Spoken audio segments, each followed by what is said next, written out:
Hey bro, you wanna collab? So have you guys ever thought about reverb? Like, have you ever really thought about what it is? Every space that you're in has reverb, even the room I'm in right now. And all I have to do to prove that is to back away from the mic and then boost the gain of the recording back up to unity. Also, pretty much every song has reverb. Practically every mix requires it. Pretty much every soundscape requires reverb as well. It's essential to bring a lifelike character to our recordings. Because after all, we never hear sound in a vacuum naturally. Why should we want to hear it in our mixes? And yet we always record in a vacuum. Why is it that even though every space we record in has natural reverb, we don't want any of it, yet we always end up adding reverb later? Well, that's because reverb is extremely hard to control, and when you realize what it really is, it makes sense. So what is it? Well, think of it this way. You walk into a room, you see someone you know, you say hello to them. Hello in there. Rats. That greeting, leaving your mouth, doesn't just go straight to the person you sent it to. No, I'm afraid you're inadvertently greeting the entire room as well. As the waves of sound leave your mouth, they end up bouncing off all of the walls around you. Although some of the energy of the waves is absorbed by the walls, well, and the floor and ceiling, most of it is reflected in either axial, tangential, or oblique forms. Yes, within tiny fractions of a second, your greeting has reached the far corners of the room, and back again. And you know it's good that that happens. Otherwise, the person would only hear you if they face directly towards you. Now this happens before we even realize what's going on. Our brain can differentiate between sounds that are about 20 milliseconds apart, or more. Sounds with less differentiation in time kinda just get blended together by our brains in what is known as the Haas effect. Now believe it or not, the Haas effect is actually a vital part of our hearing, because it happens to us all the time. Like I said, naturally we never hear sound in a vacuum. But regardless of whether our brain can identify them as so or not, every room that we're in has reflections. Echoes, if you will. Basically, the echoes bounce around the rooms, reflecting off of walls until they're too weak to be heard, colliding with each other, kind of like ripples in a pond, reinforcing similar frequencies, canceling out similar frequencies that have opposite polarity, and eventually all falling silent. Well, I say eventually, but usually it's in the space of about half a second. But I mean, obviously, the bigger the room, the more space there is for the reflections to live in. The harder the surface, the more frequencies will reflect. And the more empty the space, the less the sound will be absorbed as it bounces from surface to surface. That's why big old cathedrals have these huge reverb. While for small bedrooms like mine, the reverb is almost imperceivable. Is that even a word? Yes, it is. It's also why when you're standing outside in a grassy meadow, you can't hear any reverb at all. Because out there, practically there is none. Because the only surface for reflections to bounce off of is the ground. Now, they're still there. They're just impossible for humans to detect. So, to make it very simple, reverb is just a series of delays. A complicated sequence of echoes that happen so quickly that our brains can't tell the individual echoes apart from each other. Isn't that something? I mean, by that definition, we could recreate reverb just by using delay. And I wanted to try that in a video today. So let's play with this.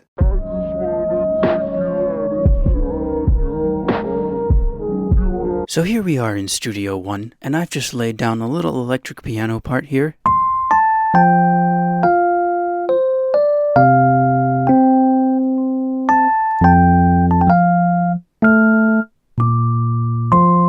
Now if you like this electric piano sound, it's actually free. It's a bundle of plugins called the MDA Suite. But I haven't even touched any of these controls. Maybe we should do that really quick. We'll turn the stereo width all the way down.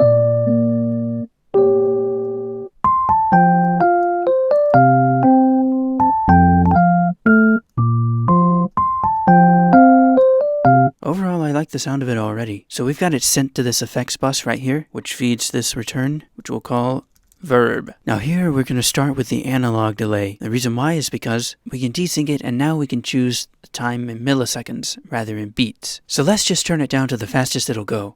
1 millisecond, huh? Well, let's unmute and see how it sounds.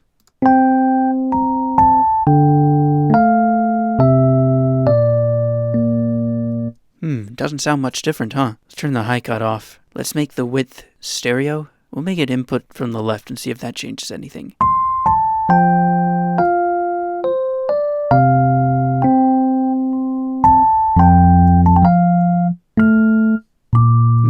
When we turn it up, it seems to be like kind of an ambient noise. It almost seems like we're using room mics. Now that's pretty nice, but I want to hear some echoes. Let's turn it up to about 20 milliseconds.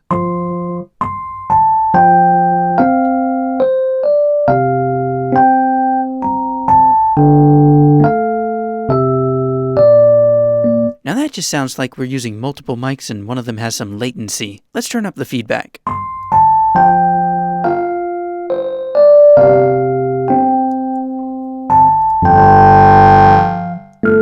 That didn't work.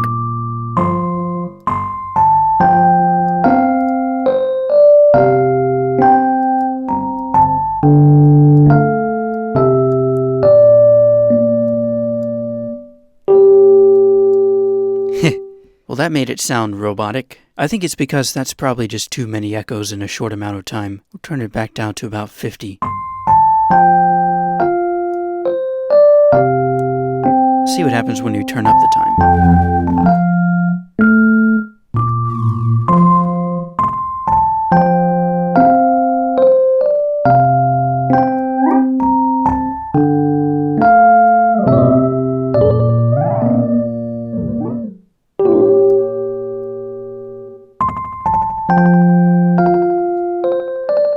And now it just sounds like really fast delay. Let's turn it back down to about 10.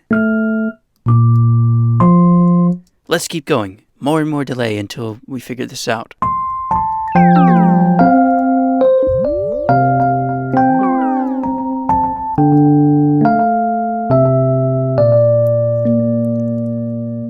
Alright, what I'm going to do now is add a bunch of delays, just one little feedback ping at differing times and at decreasing mix amounts. And we're going to see if that's enough to simulate some reverb. So here I go. Somebody cue montage music.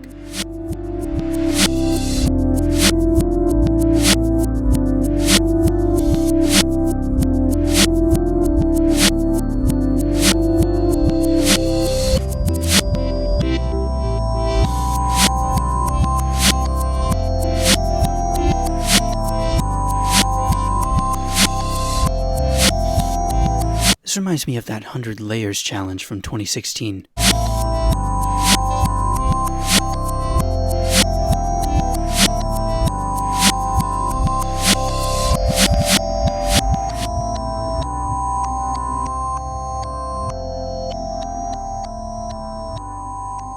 So, I bet you can see why I used the stock plugin, huh? Look at this. We've racked up 21 instances of this delay, and I'm not even using 20% of my CPU.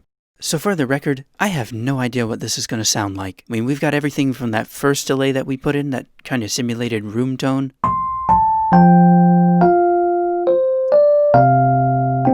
This tiny little, almost 500 milliseconds delay at the end.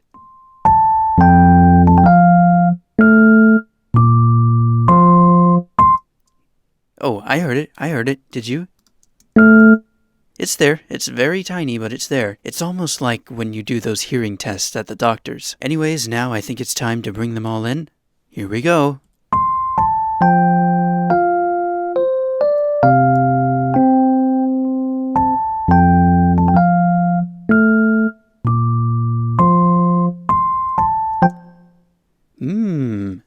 Sounds pretty good. There is one thing though, running it through all these plugins caused the signal to become very quiet, so I'm going to use another MDA plugin called Loudness to just boost it back up.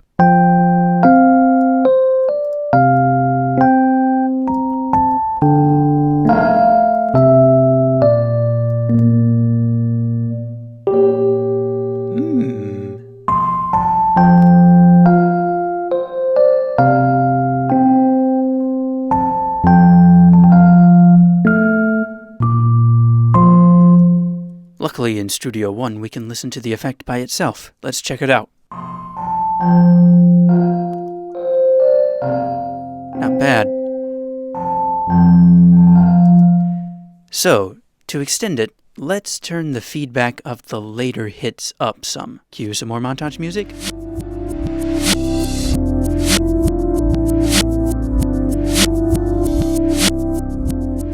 Alright, let's check it out.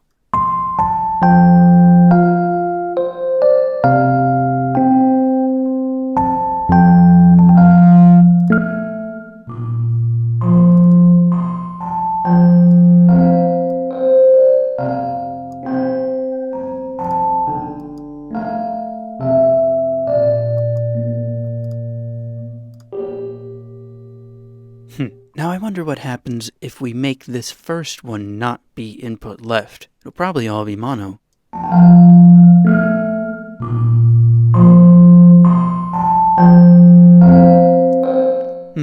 Yeah, it's all in mono. Well, what we've basically done here is like taken this electric piano, plugged it into like a single speaker, put it in a hall, and recorded it with one microphone.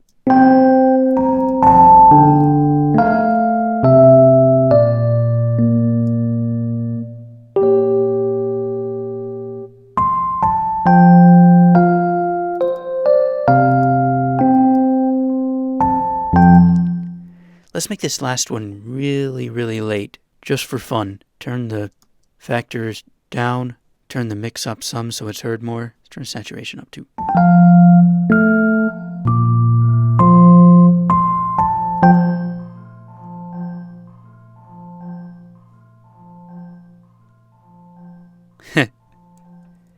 Well, it doesn't really add to the illusion, does it? Anyway, guys, I think that this video was a great success. You know, obviously this doesn't sound like a natural reverb. That's because in real life, there's way more factors to consider than just reflections bouncing off the wall. But still, you have to admit, this sounds way more like reverb than a bunch of delays stacked on top of each other. And in fact, this is kind of how a special kind of reverb is made. It's known as,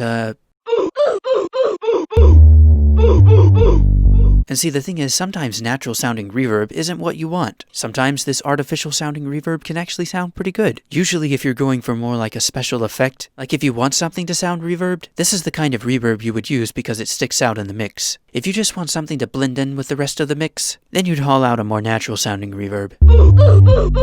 Anyways, thanks for watching, hope you enjoyed. Sayonara, collab bro, etc, etc.